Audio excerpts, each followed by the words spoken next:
the 1st of May, 1889, the young, 33-year-old psychoanalyst-on-the-make, Sigismund Schlomo Freud, took on the case of, quote, a lady of about 40 years of age, a Frau Emmy von N, who we now know to be the Swiss noblewoman Baroness Fanny Louise von Sulzer-Wart.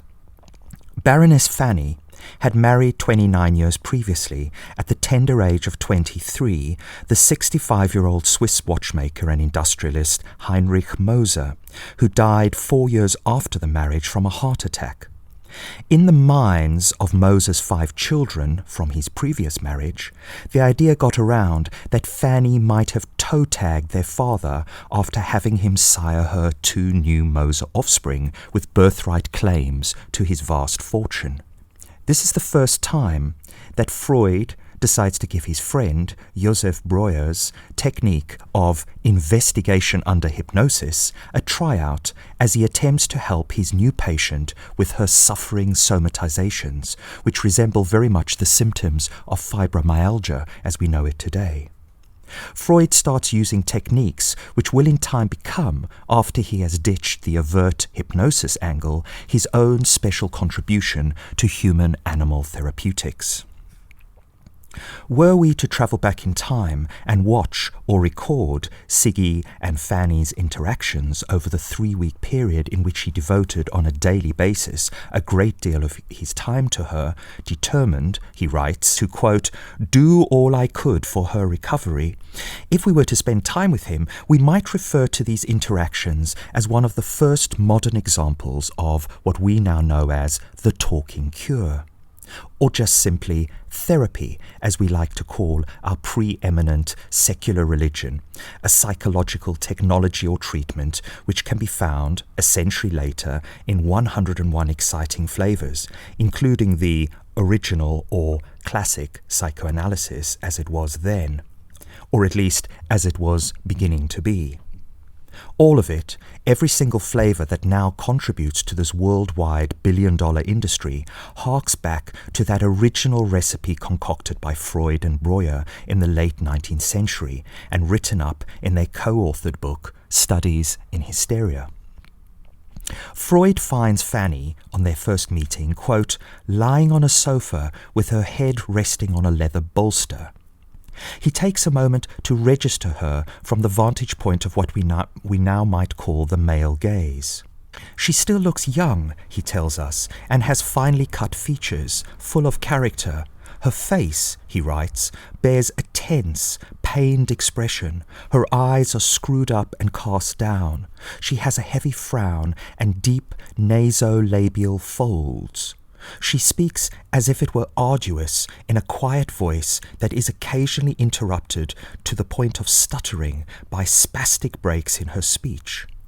When she speaks, she keeps her fingers, which exhibit a ceaseless agitation resembling athetosis, tightly interlaced. Numerous tick-like twitches in her face and neck muscles, some of which, in particular the right sternocleidomastoid, protrude quite prominently. In addition, she frequently interrupts herself in order to produce a peculiar clicking noise, which I am unable to reproduce. So as to help his readers, Freud provides a footnote on the clacking or clicking sound, telling us of colleagues with, quote, sporting experience who have informed him, having heard it, that it somewhat resembles the mating cry of the capercaillie. Scotland. The capercaillie is the biggest of grouse. Hunting for this call online, I find a youngish David Attenborough being chased around a Highland pine forest by a fierce-looking male capercaillie wearing red eyeliner, its mating cry eliciting, from my memory, the sound of those last few drops of a fizzy drink slurped out of a can by a late 20th century human child through a plastic straw. He is so charged up, this being the breeding season, that he'll display to almost anything, including me. No doubt, no doubt. Oh.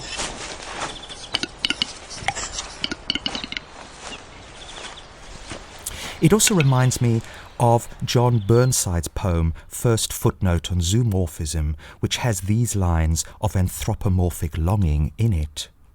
Yet now and then I'm on the point of hearing bitterns at the far edge of the lake, that cry across the marshes like the doom you only get in books, where people die so readily for love. Each heart becomes a species in itself, the sound it makes distinctive. One more descant in the dark before it disappears into the marshes. Freud and Breuer's novel take on hysteria would, of course, and perhaps for the first time, factor these movements of the heart into the suffering animals they treated, with their quasi-poetic linguistic flourish, with their quasi-poetic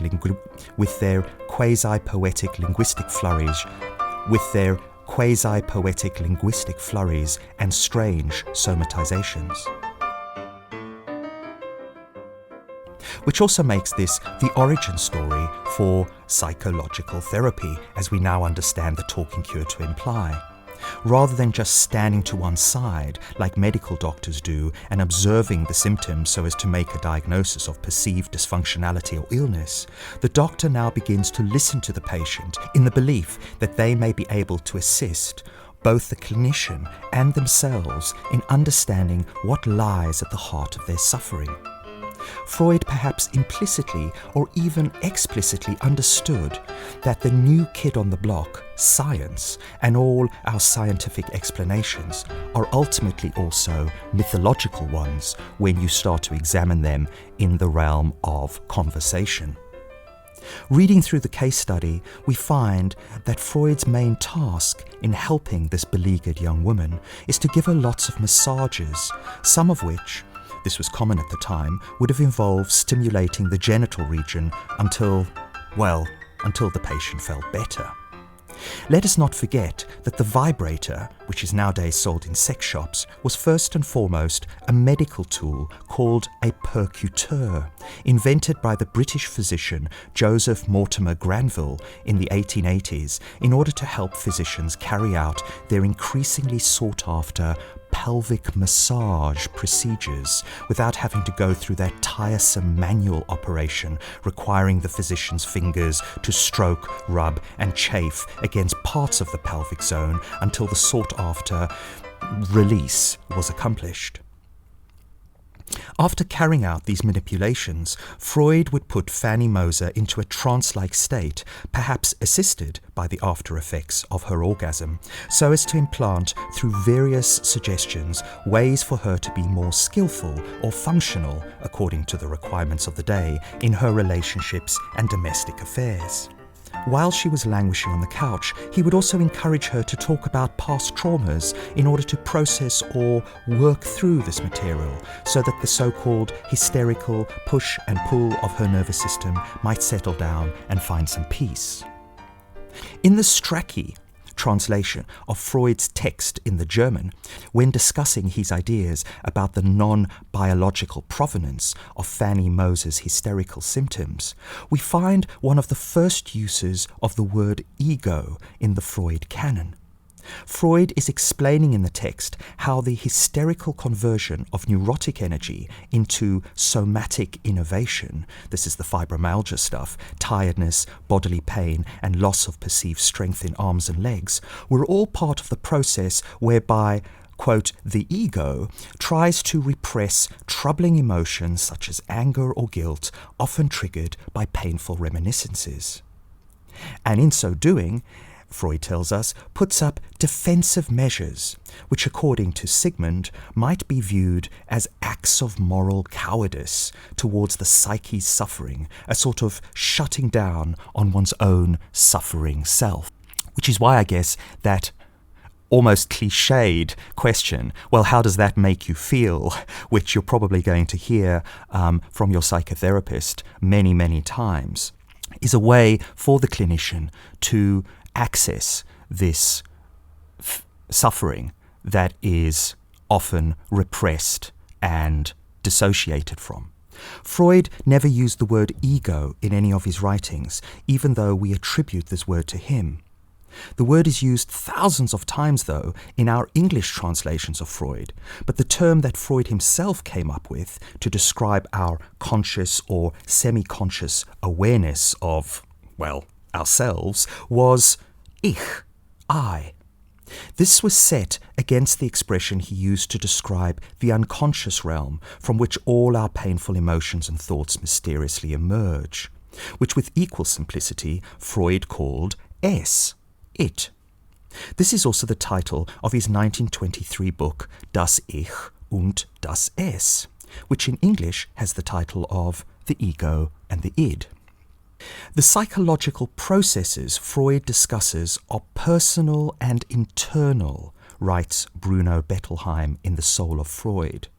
The translation of these personal pronouns into their Latin equivalents, the ego and the id, rather than their English ones, turns them into cold technical terms which arouse no personal associations.